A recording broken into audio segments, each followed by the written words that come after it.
The sun beat down on the parking lot, the heat rising from the asphalt like waves of invisible fire. Cars were lined up, silent witnesses to what was about to unfold. A well-dressed lawyer stepped out of his shiny car, his suit pressed and his sunglasses catching the light.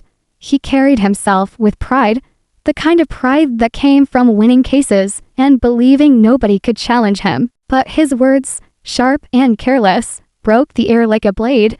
"You people can't drive," he muttered loudly, pointing his finger toward a young woman who was closing her car door. His voice was filled with arrogance, the type that didn't care if others heard. The woman turned. She was calm, dressed in white, and carried herself with grace. Her eyes met his, not with fear, but with a quiet strength. Her name was Meyer, and she was no stranger to words meant to cut her down. She stood still, not replying immediately, letting his insult echo in the hot air. The lawyer smirked, taking her silence as weakness. "Figures," he added. "Always in the way. Always causing problems. You should watch where you're going." Other people in the lot glanced over, sensing the tension. But nobody stepped forward. Maya tilted her head slightly, her calmness confusing him. She finally spoke, her voice steady and smooth. "Is that how you speak to everyone? Or just me?" she asked. The lawyer laughed, waving his hand like brushing off dust. "Don't take it personally. I call it like I see it. Some people just don't belong behind the wheel, or in certain places." Her eyes narrowed slightly, not in anger, but in study. She had seen men like him before, loud outside, confident in public, convinced the world would always bend in their favor. But she also knew that people who lived on arrogance often forgot what it felt like when the ground shifted under their feet. Meyer walked closer, her steps slow and measured. She didn't raise her voice, didn't argue interesting words. She said, "Do you talk this way inside the courtroom too? Or only in parking lots?" His smirk faltered for just a second, then returned. "Courtroom," he chuckled. "Trust me, I win my battles where it matters. People like you wouldn't understand. It's a war of words, and you'd be crushed before you spoke a sentence." Maya's lips curved into the smallest smile, a smile that unsettled him, though he couldn't explain why. "A war of words," she repeated softly, almost like she was tasting the phrase. "Then perhaps I'll see you there." He blinked, not sure if he had heard her correctly. The thought of her standing opposite him in court seemed ridiculous. He dismissed it with a laugh. Sure, maybe in another lifetime. But fate had a different plan. The next morning, the courthouse stood tall against the skyline, its stone pillars casting long shadows on the steps. Inside, voices echoed in the grand hall, lawyers, clients, clerks, and judges moving through the daily rhythm of justice. And there he was again, the same lawyer from the parking lot, walking in with his briefcase, confidence written in every stride. He had a case that day, one he was sure he would win. His client, wealthy and powerful, had hired him because he was known for his sharp tongue and ruthless style. He believed nothing could shake him, nothing could surprise him, until he saw her. Maya walked into the courtroom, dressed in a sleek suit, her posture tall, her presence commanding. She carried a folder in her hands, calm as ever. The lawyer's eyes widened, his confident smirk slipping as he realized the truth. She was not a bystander. She was not someone he could brush aside. She was the opposing counsel. The memory of his words from the parking lot flashed in his mind. For the first time in a long time, his confidence cracked. He swallowed hard, masking it with a cough. But inside, he felt the weight of something he hadn't expected. Doubt. The judge entered, the courtroom rising to its feet. The lawyer forced himself to focus, gripping his papers tighter. But his thoughts kept returning to her calm smile, the one she had given him yesterday. The one that now felt like a warning he hadn't understood. And so, the unexpected war began. The courtroom settled into silence as everyone took their seats. The heavy wooden doors closed, locking the world outside away. The judge adjusted his glasses, his gavel resting in front of him. Papers shuffled, whispers faded, and all eyes turned toward the two lawyers about to argue their case.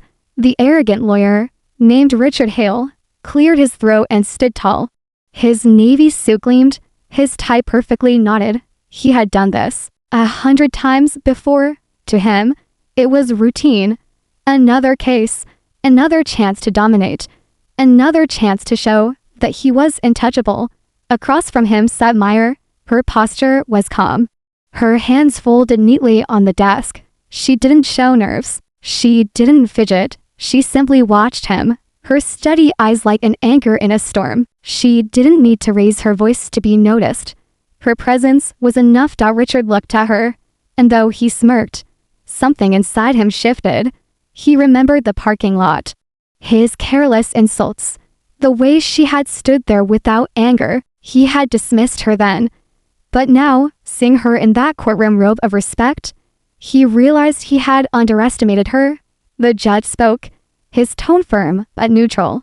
"We are here today to hear the case of Martin versus Lewis. Counselors, you may begin with your opening statements." Richard stood immediately. He was fast, sharp, his words cutting like a knife. He painted his client as the victim, a man wronged by false accusations.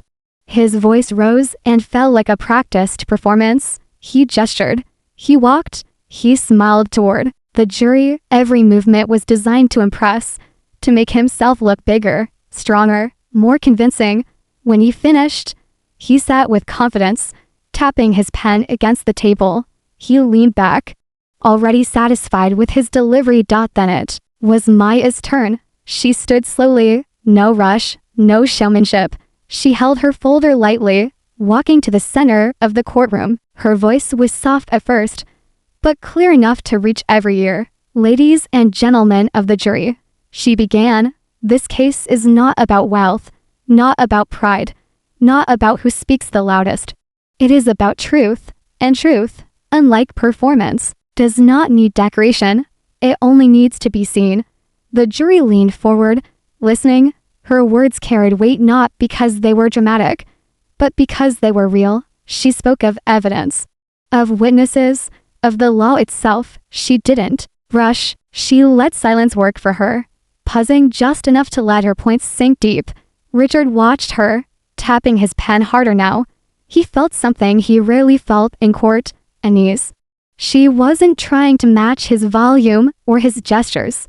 She was doing something more dangerous. She was letting her calmness draw people in. When Maya finished, she returned to her seat with the same quiet confidence she had walked in with. She didn't look at Richard, didn't need to. The jury was already watching her with new respect. The trial moved forward. Witnesses were called. Evidence was presented. Richard attacked each witness with speed, trying to trip them, trying to break their words. Some faltered, some stumbled.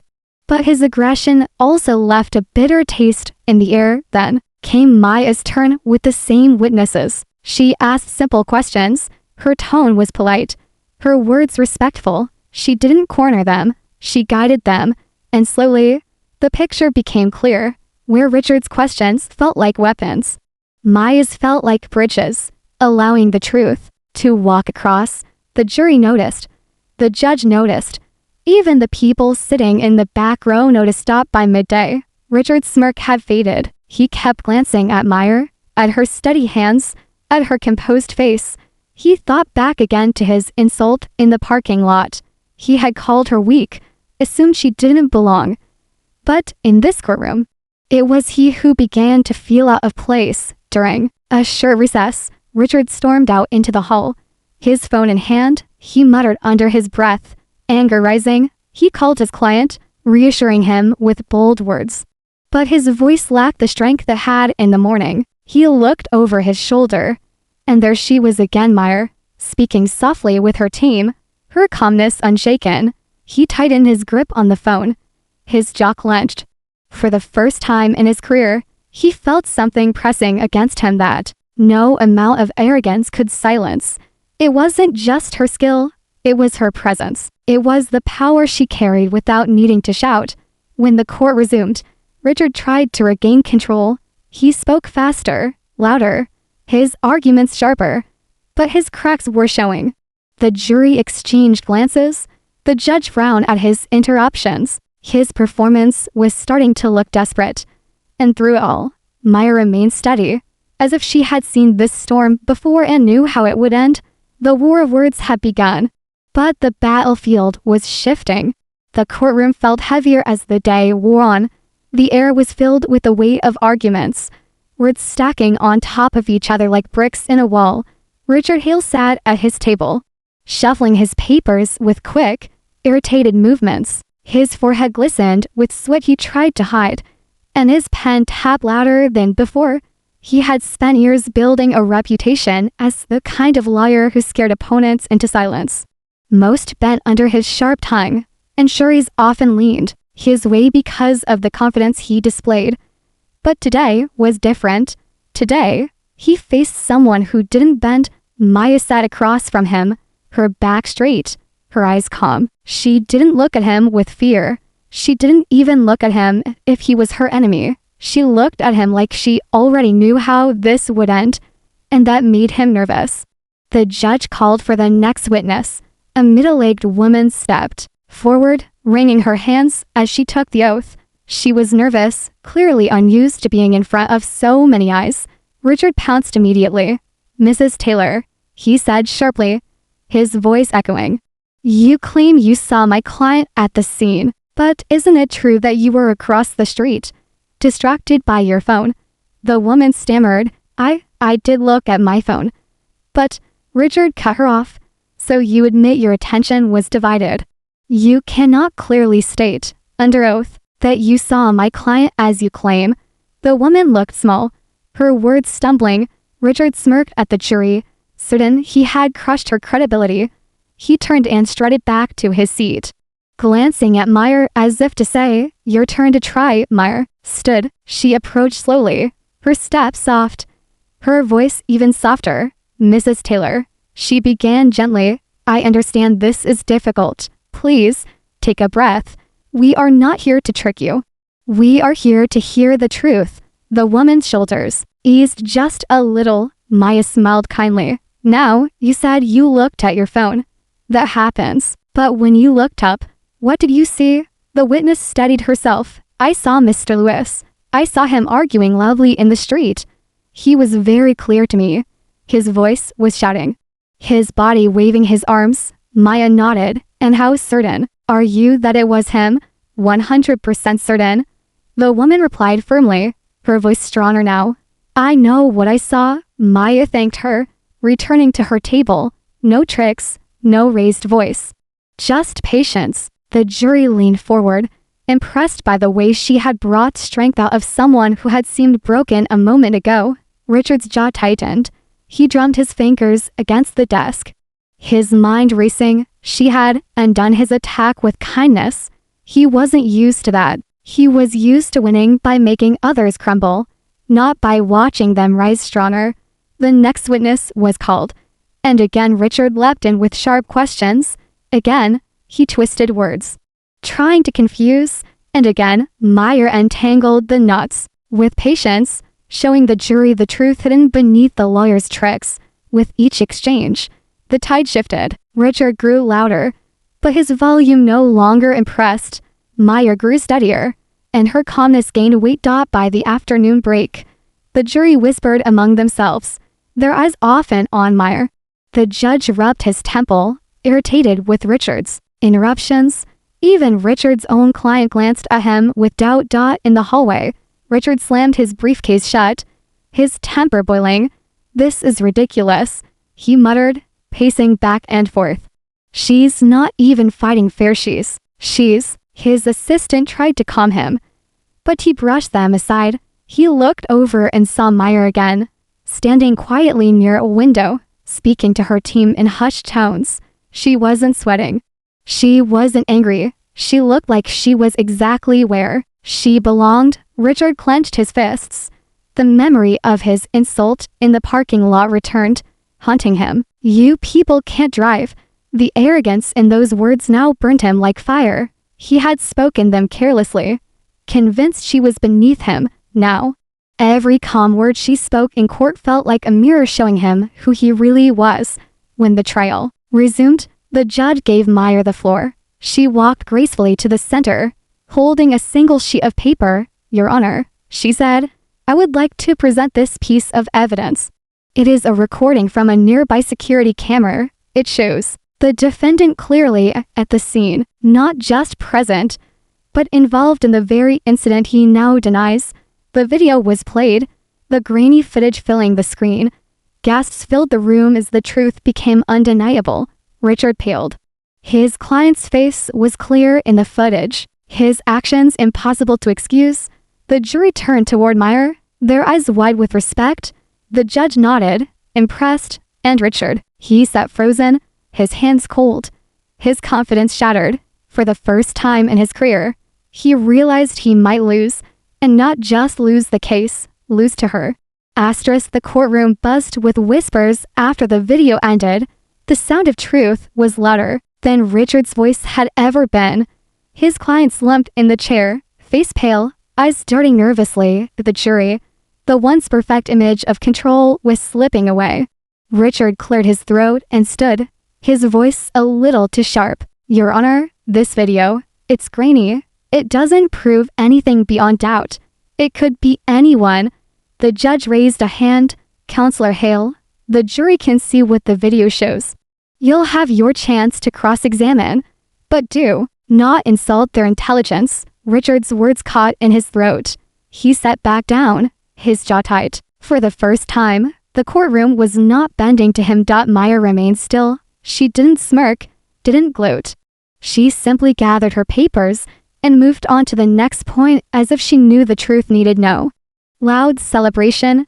Her quiet confidence filled the room more than his booming voice ever had. When the next witness came forward, Richard tried again to tear holes. His questions were fast, harsh, designed to confuse, but the witness stood firm, guided by the clarity of Maya's earlier questioning.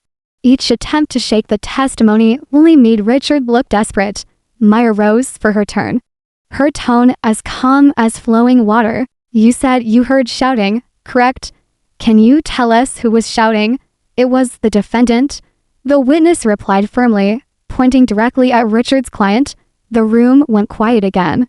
Richard shifted uncomfortably. He scribbled furiously on his notepad.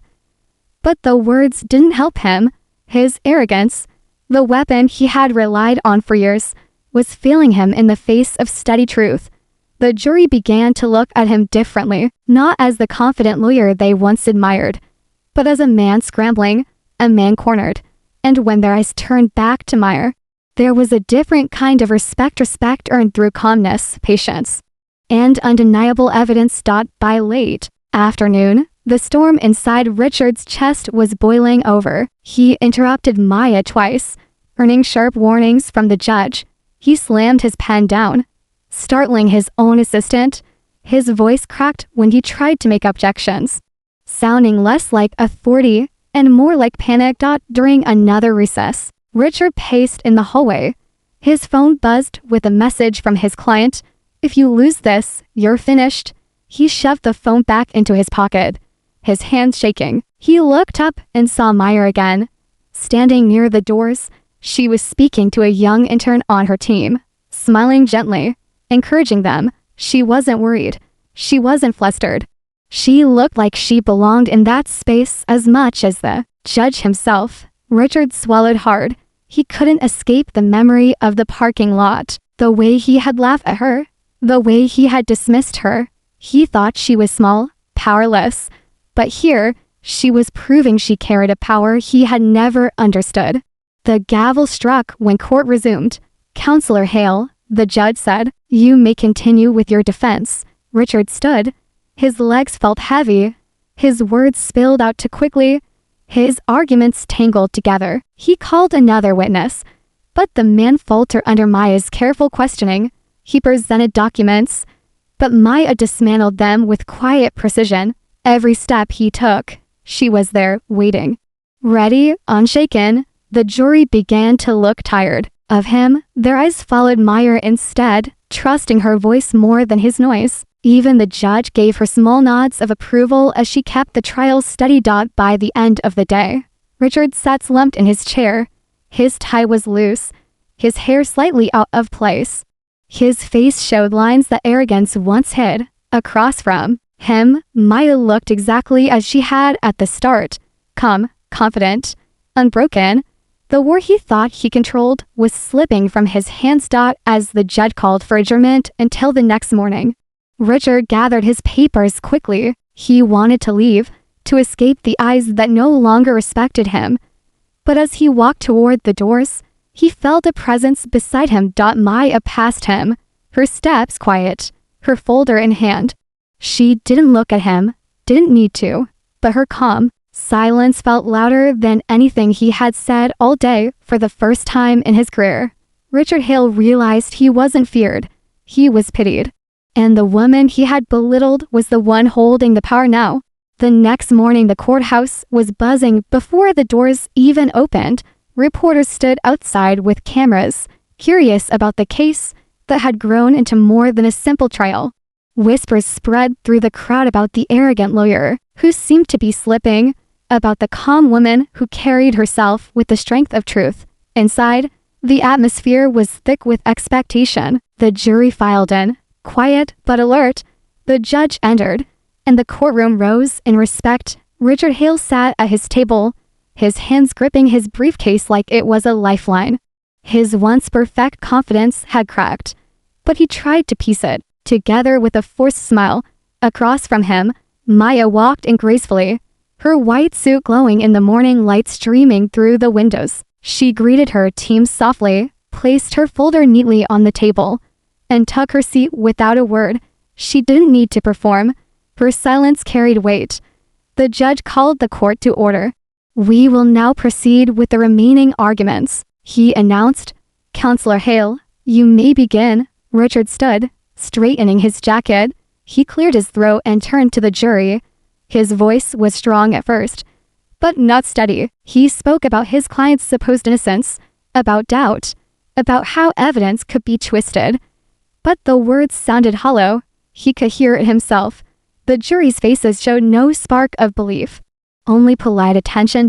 When he finished, his chest felt heavy. He sat down, his hands trembling slightly. His performance had once won applause. Now it earned nothing but silence. The judge turned to Meyer. "Counselor, your closing arguments." She stood slowly, her folder in hand. She walked to the center of the room, pausing just long enough to let the quiet settle.